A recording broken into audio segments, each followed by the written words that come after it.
Well, Godzilla's iconic character is designed around an amphibious reptilian monster based loosely around the concept of the dinosaur. And you can see this terrifying creature on the big screen this weekend, and Jim Ferguson has your inside scoop on Godzilla. Well, Amanda and Heather, I love the way you threw to that, you know. Right? But he's back. He is. He's back again. He's back again. Started in 1954 in Japan. And of course, he's like an icon hero always in Japan.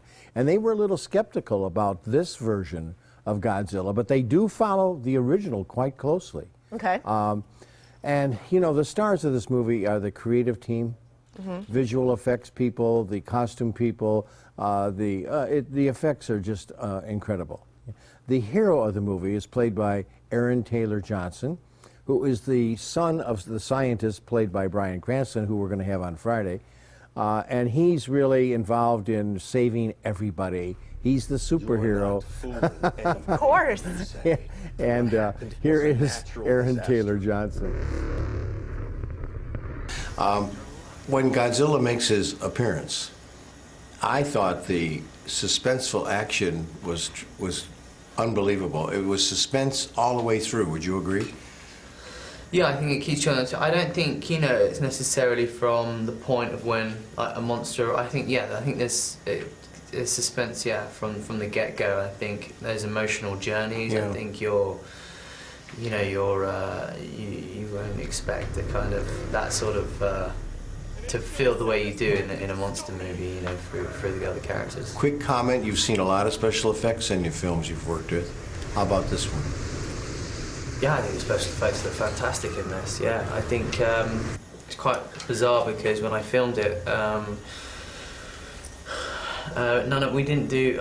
In my memory, I couldn't remember that much sort of green screen action. So you know, a lot of stuff we shot was really actually, you know, on the streets and in environments that were, you know, real and stuff and on location. So. And they sort of put in the special effects afterwards, but which was a nice way of doing it. Wow. What else has he been in? Kiss Ass, you remember? Okay.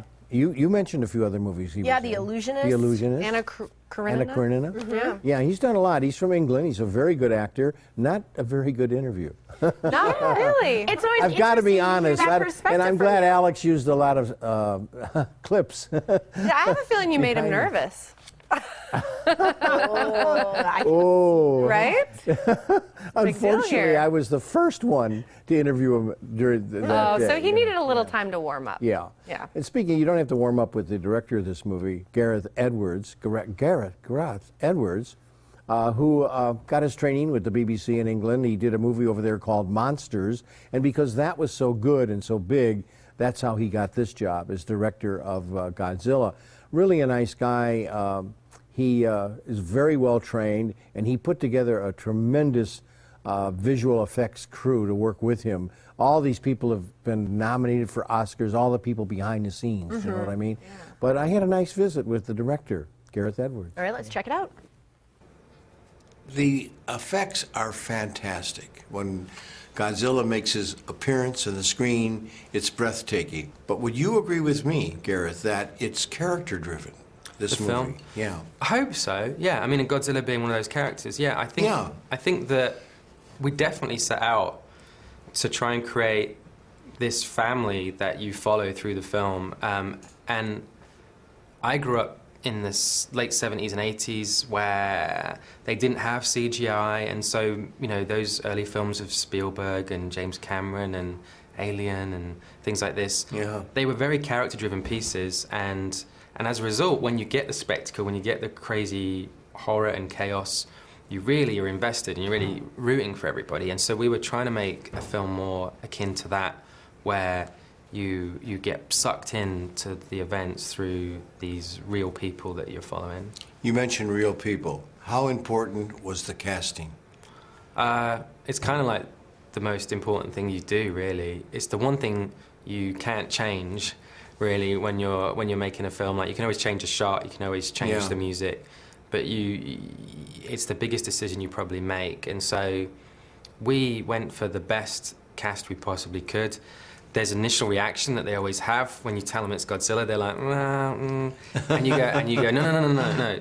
we're not making the film you think we're making. We're Yeah. going to make something very serious and emotional, and they would read the screenplay, and thankfully we got everybody we wanted, and the cast. If you didn't know it was Godzilla, I don't think you'd ever guess that it was a Godzilla movie based on the And the cast was very impressed with the script. They really were. Oh, yeah. cool. And Jim, we heard you had a little audition for Godzilla. That's coming up Friday. With It Bryan is. Cranston, who plays this scientist who predicts he's going to return, Godzilla's going to return. He asked me in the last minute, he says, I'm going to audition you for the sequel. I want to hear your roar. What did it sound Voice roar. like? You know, it was awful. But everybody left. He says, next, you're out. You're out. And that's how quickly an audition happens, right? It really And we does. remember little Elizabeth Olsen, Yes. the twin. She's now a beautiful young lady, and we have her on Friday. She plays a very important role. She's also a hero in Godzilla. It's Godzilla week. It is I can't, you know, Godzilla. I cannot wait to see that on Friday. Thank you so much. It's Thank good to see you Thank again. you guys. Good to see you. And right now we have DreamWorks Spirit on Blu-ray. If you want a chance to take it home, just head to our website, TucsonMorningBlend.com, and click on the contest page.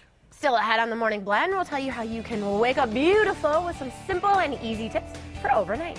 Plus, we'll find out the top 2 spots to go hiking with your pup in Tucson. That's coming up right after this.